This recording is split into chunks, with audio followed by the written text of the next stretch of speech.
And in this morning's health check, the number of deaths related to vaping is climbing. The CDC confirming that there have now been 5, and they've all happened in just the past couple of weeks. The cases are in Minnesota, Illinois, Oregon, Indiana, and here in California. And health officials say they are also investigating more than 450 cases of possible vaping-related illnesses in 33 states. The medical community is still trying to figure out exactly what's causing the lung injuries. And joining us now to talk about all of this, we have Dr. Wilson Tsai of Bass Medical Group. He's also the cardiothoracic surgeon and the co-director of the thoracic surgical program at John Muir Health. Thanks for coming in, Dr. Tsai. Thank you for having me. So we've talked about this before, you and I, about vaping, and you have never said this is a good thing. Correct. But the question is, did the deaths that we're seeing now surprise you at how quickly these have come about and how quickly people are saying, oh wait, is vaping directly causing the deaths that we're seeing? Correct. I think, you know, the injuries and dangers we're seeing with vaping doesn't really come as a surprise to me. I think, you know, although there's been no direct evidence right now showing that vaping can cause lung disorders, I think the science behind the vaping is what we really have to investigate and understand. The process of vaping is where we take these chemicals, these e-liquids, for example, and you have to compound them so that way when you heat this liquid, the process of vaporization or aerosolization happens. And in order to do that, some of these chemicals that are heated can be extremely toxic to the lung. So, for example, we know that there is a chemical called diacetyl that was used back in the butter popcorn making days, where these workers were exposed to diacetyl. Diacetyl was a chemical that was used to flavor the popcorn so that way the butter would be enhanced or emphasized. Unfortunately, diacetyl is one of these chemicals used in these vaping e-liquids, and by vaporizing the diacetyl, it can actually cause a very known lung disorder called bronchiolitis obliterans, or such as we call popcorn lung. And that's probably one of these chemicals that we know are directly associated with damage to the lungs. So why can't the CDC, if that's the case, just say, look, this could kill you, don't use it? There's a lot of, it looks like kind of, I don't want to say dancing around, but no one wants to say for sure A plus B equals C.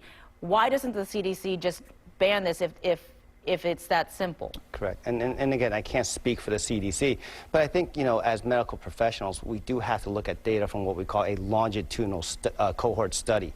The definition of a longitudinal study is where you take a population who are exposed to a certain environmental pollutant or pathogen, for example, and you want to see what the long-term effects of that exposure is. Versus a cross-sectional studies where you take these patients and you say, well, I know this patient vapes and we have these associated disorders. Is that potentially related? So the problem is the fact that I think that we don't have enough data from a longitudinal standpoint to really definitively say vaping could cause this. So how long does it take to get the longitudinal study done, though? It's very similar to when smoking first came out. And, you know, back then everyone thought that smoking was actually good for you. And, of course, it took the Surgeon General to understand that longitudinal study where we were able to see over several years we can see. So are we a decade away? Probably a decade away. For them to definitively say. Okay, so let me play devil's advocate for the people who say, you know, and like San Francisco-based Juul and all these other vaping companies who say it is better than smoking. So for all the people who've been smoking for many years and trying to cut back on that, and the people who say, well, vaping is better. Is vaping better than smoking if it's used as that alternative and not a kid using it in high school just to be cool with his friends? Correct. Or her friends? And so, you know, I kind of push back on that argument also, and they might make the claims that vaping is safer than cigarette smoking, but similarly, we don't have that longitudinal data to really say that that's a fact as well.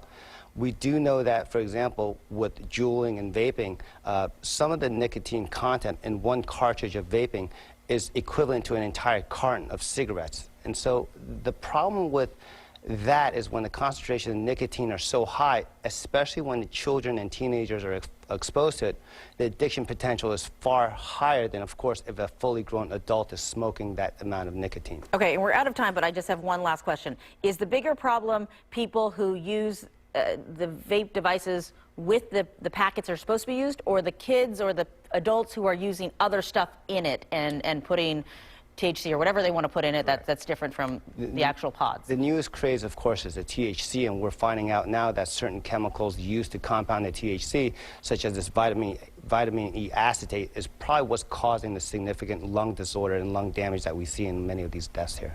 But either way, vaping for you, it's a no-go. Smoking is bad for anyone. Okay. Dr. Tsai, thanks so much for coming in. We'll continue to watch this, and certainly lots of concerns about health as we continue to watch this growing issue across the country. Thank you very much.